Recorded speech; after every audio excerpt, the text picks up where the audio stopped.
Mamukase Mkoma, mamukase vana veZimbabwe. Ndoda kupindura hangu mameseji aitaura chimama uyu odhuya vakataurawo nezuro. Handisi hangu kuvatuka kana kuti kuvadzikisira, asi ndoda kungovabatisawo pachidiki diki pandoda kuvabatisa nemazuva avaitaura. Chiri kuitika kuti chimama munyanyonongedzerwa nevanhu mawedzi, vanhu vari kunyanya kubata mawedzi amunenge muchitaura.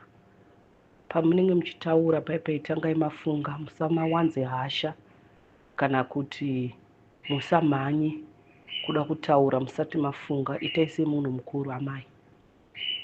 Ndosaka muri kuona vanhu vazhinji vari kungokuti muri mutengesi. Mune mawedzi amaitaura nezuro muchiti achivenga vari munyaya idzi dza2030.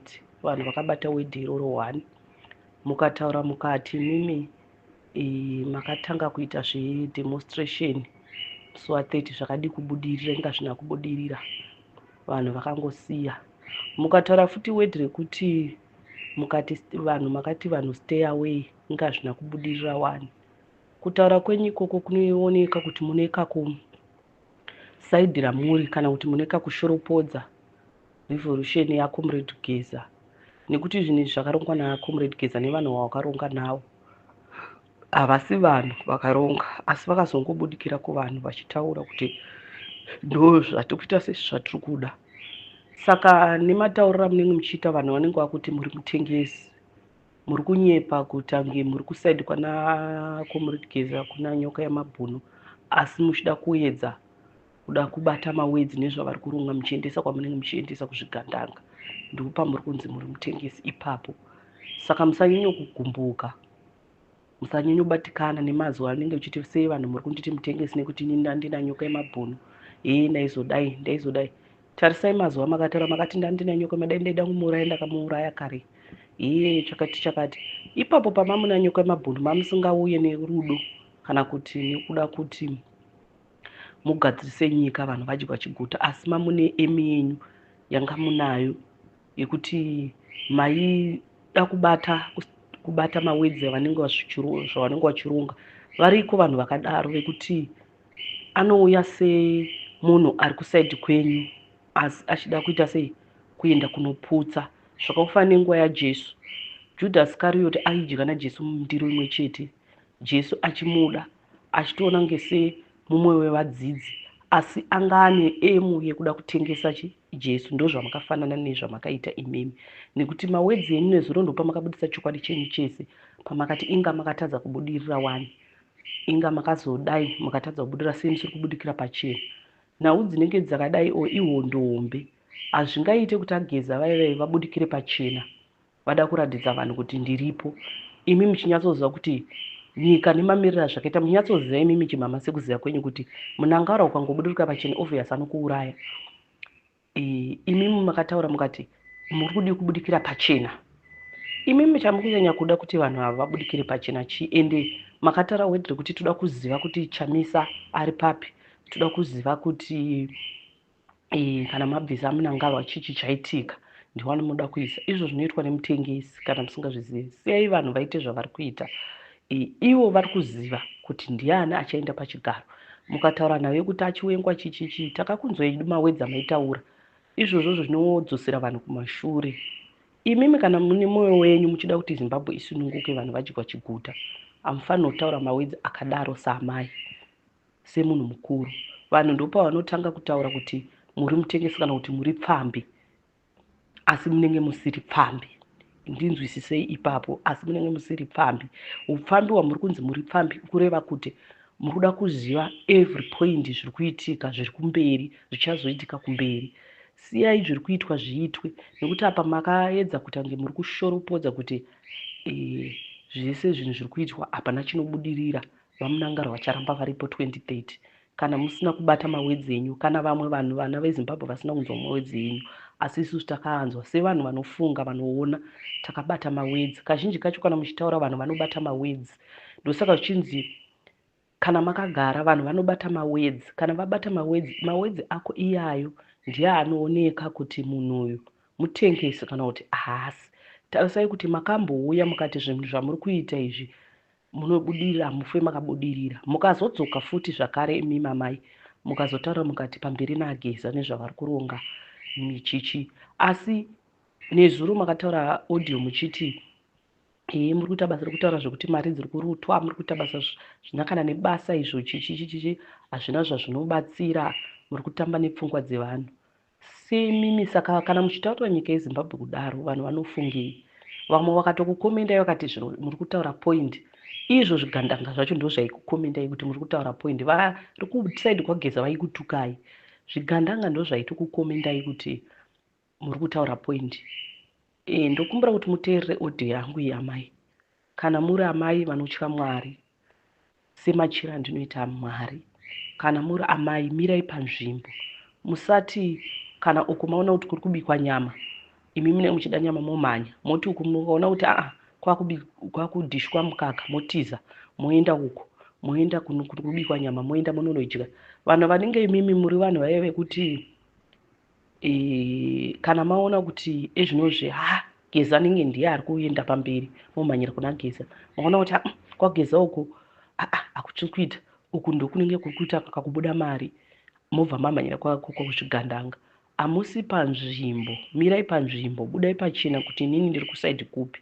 Saka vanhu vari kukuti muri mutengesi amai, hamusi kutukwa, hamusi kudzikisirwa, asi mazwi enyu amunotaura semunhu mukuru amutange mafunga, iyayo ndiye ari kubata vanhu kuti muri mutengesi.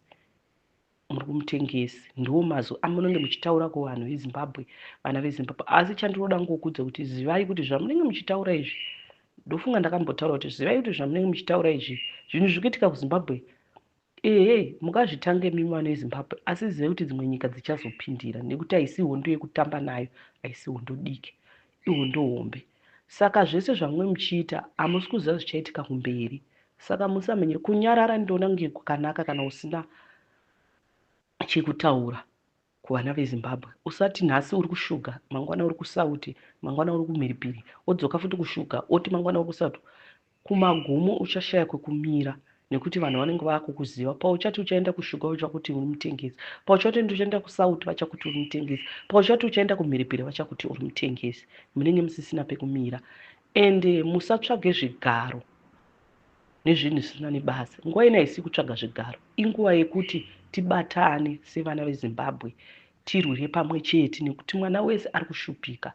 Imimi mungadya, asi hazvireve kuti hama dzenyu dzese dziri kudya dzichiguta. Kune hama dzenyu dziri kutoshupika nguva inoi, dziri kutambura nguva inoi, dziri kushayiwa mushonga, dzikaenda muchipatara zvokushayiwa mushonga. Marodhi aparara, vana vechikoro vari kutadza kudzidza zvikoro zvakanaka. Kune vamwe baba vakabuda vachitaura vachiti kunzvimbo yatiri, handizivi kuti nzvimbo ipo yavaitaura vachiti mukatarisa chikoro ichocho kwanga kuna Bennett what mukataura chikoro ichocho munonzwa tsitsi, machaina ari kungotora achienda negodhi, marodhi aita mapotuwo, vana vari kudzidzira mumatanda. Izvozvo ndo zvinhu zvamunofanira kunzwa tsitsi. Chimwe chinhu ndechekuti tanga waita tsitsi usati wapinda mukati mepolitics. Chinhu chinonzi politics chinoda tsitsi nerudo, nekuti ukasaita tsitsi nerudo ndizvo zvakafanana naMnangagwa. Haana anga asina tsitsi, anga asina rudo, haana basa neupenyu hwemumwe munhu, ane basa neupenyu hwake nevana vake nemhuri yake kuti vadye chiguta. Saka nhau iripo ndekuti kana usina tsitsi nerudo, chinhu ichi haukwanise kuzomira, nekuti hauna tsitsi, uri kufunga kudya iwewe nemhuri yako. Ko vamwe hausi kuvafungirawo here kuti vachazovei? Ko nherera dzisina na baba, dzisina na mai, muri kumbodzifungawo here? Ko machembere akafirwa nevana vakasirwa vazukuru, munombofungawo here kuti vari kuenda nekupi? Chii chichazoitika upenyu hwavo? Tarisaiwo vamwe vana vari kuita zvemadrugs asi vane certificate. Mwana anenge ane certificate akadzidza, asi haasi kukwanisa kuwana basa munyika yeZimbabwe, nyika yakadzidza ichizvarirwa. Ari kungotenderera mumastriti, vamwe vari kuita zvimahwindi, vamwe vari kuita sei. Makataura mazwi ekuti imimi amai, kunyange makaita stay out yenyu, hazvina zvazvakabatsira, vanhu vakatozara mutauni umu. Zvimwe zvacho tinoda kuti tibatane. Kubatana ndo chinhu chakanaka mai. Imimi kana mati muda kuenda kushuga, ingomirai kushuga. Kana mati muda kuenda kusauti, ingomirai kusauti. Musaite ngeJudas Iscariot akatengesa Jesu achidya naye, aiti akaenda uko unodya naJesu odzoka enda kunomutengesa. Ndozvakangofanana nezvamuri kuita. Ndokumbira amai kuti imbogarai pasi muzwe mazwi ari kutaura vanhu, nekuti matauriro amaikaita nezuro hazvisi kureva kuti maituka mwana wababa Geza, asi maituka strategy yaGeza neyababa Nyoka Yemabhunu.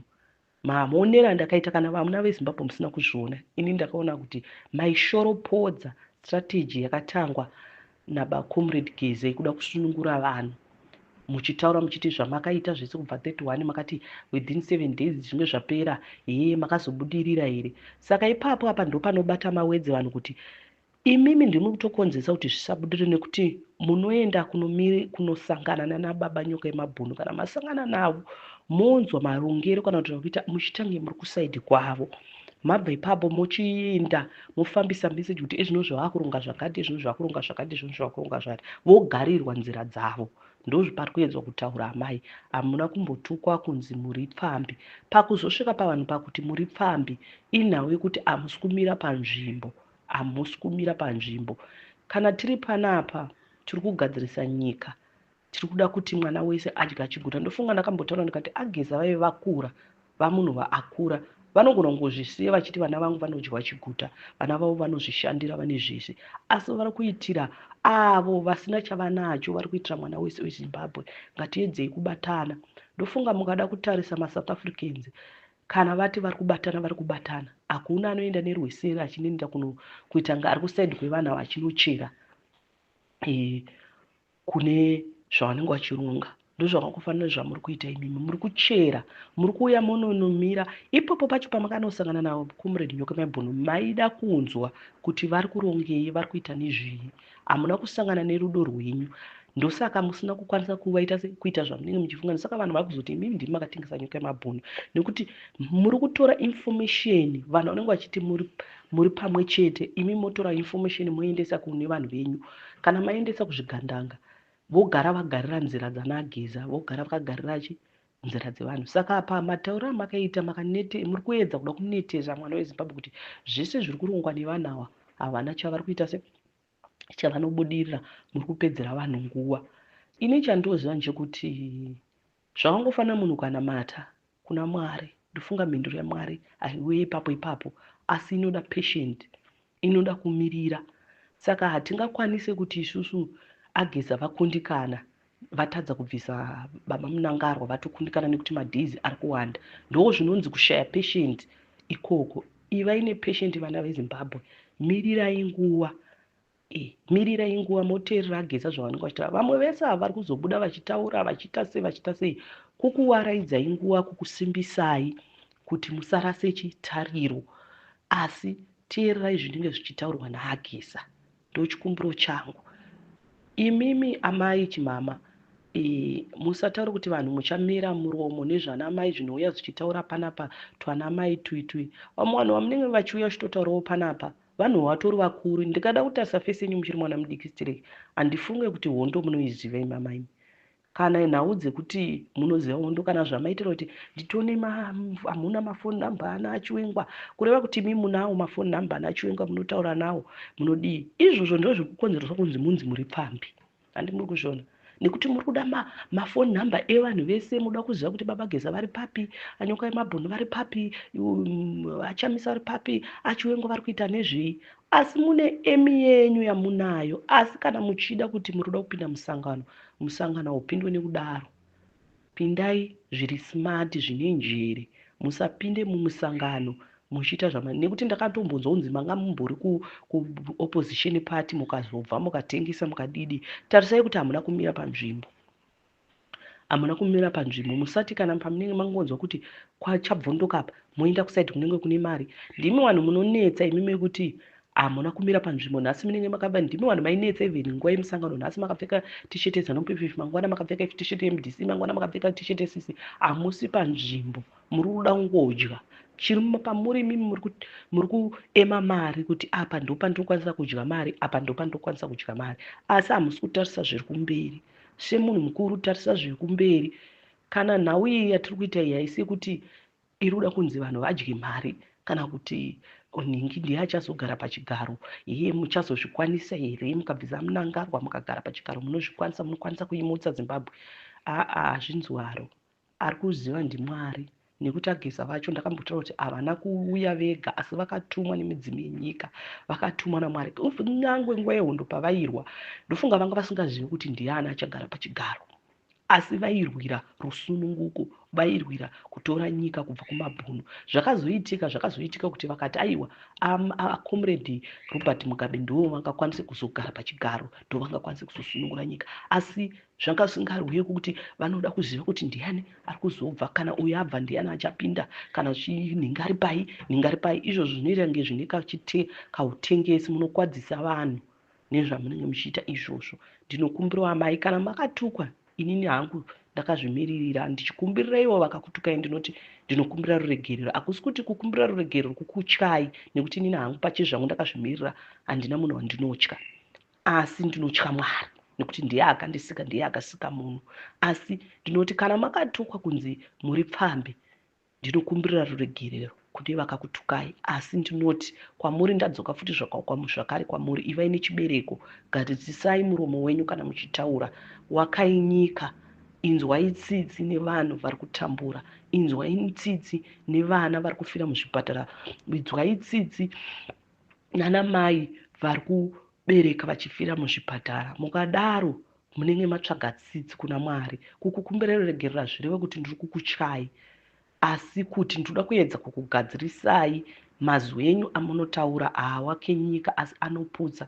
Ezvinozvi kana vanhu vazhinji vakuti hatichatrust Geza, ari kutama nepfungwa dzenyu. Nekuda kwenyu imi mamai, ndo utengesi hwacho hwatiri kuedza kutaura kuti muri mutengesi. Havachatrust Geza nekuda kwenyu nezvamakataura nezuro, odho yenyu yamakataura taiinzwa, takaiteerera. Asi ndokumbirawo kuti amai, kana muri amai vakazvara vane vana, inzwai tsitsi. Mazwi enyu amakataura ndokumbira kuti muzoagadzirisa. Mazwi amakataura haawake nyika, asi anoputsa nyika. Haawake, asi kuti anoratidza kuti muri kusaidhi kupi, saidhi ramuri nderipi. Ndo mazwi akabata vanhu. Ndosaka tichitaura tichiti kana munhu achitaura, batai mazwi. Batai mazwi. Mazwi anodudza zvinhu zvakawanda, anodudza kuti munhu njere dzake dziri papi, anodudza kuti munhu ari kuenda kupi, nzira yake iri kuenda kupi. Isu hatina basa kuti munhu wakadzidza zvakaita sei, but unogona kudzidza asi usina mazwi anowaka. Munzwa, unogona kutaura chirungu chiri deep, but usina mazwi anowaka, asi pfungwa dzako dziri dzemwana muchechi. Ndozvatiedza kutaura. Ugoona mumwe munhu kuti akatadza kuenderera mberi nechikoro, asi mazwi ake anotaura anowaka, ane pfungwa dzemunhu mukuru, ane pfungwa dzekuwaka nyika, ane mandizvizha. Ndozvandikuedza kuda kukutaurirai amai. Mazwi enyu amunotaura ngaawake nyika, ngaabatanidze vanhu, asaite kutsvondora, asanetese vanhu pakutaura. Nekuti nguva yatiri hamusi kuziva chakagara vageza kuti vazosvika pakusumuka, pakubudikira kuvanhu, kuti zviri kuitwa munyika hazvina kunaka, vanhu vari kutambura. Ndofunga takambotaura tikati hamuzive chakagara baba Geza, dai muri vamwe vana veZimbabwe tabatana, tateedzera murume uyu, nekuti hamusi kuona zviri kuitika kumakore, hamusi kuona zviri kuitika kudenga, zvinhu zvakarongwa naMwari. Nyaya iyi, hondo iyi yaGeza hatingavasiyirire kuti varwe vega, ngatibatanei. Vari kuda rubatsiro, vari kuda rutsigiro rwedu isusu vanhu, tioneke kuti zvishuwa tiri kutambura. Asi tikaita zvatiri kuita izvi, tichitukana pamaodhiyo, tichiudzana zvinhu zvekuti vanhu vanongoti mahumbwe ari kuitwa, mwakuita kunge vana vadiki, zvinodzosera nyika yeZimbabwe, vana veZimbabwe kumashure. Kana aGeza vakazouya vachipa spichi, hazvichabatsiri, nekuti munhu anenge akuti mai vevakati, nhingi uya akati, nhingi uya akati, tiri kutambwa nesu, tiri kutambwa pfungwa dzedu. Ndatenda hangu.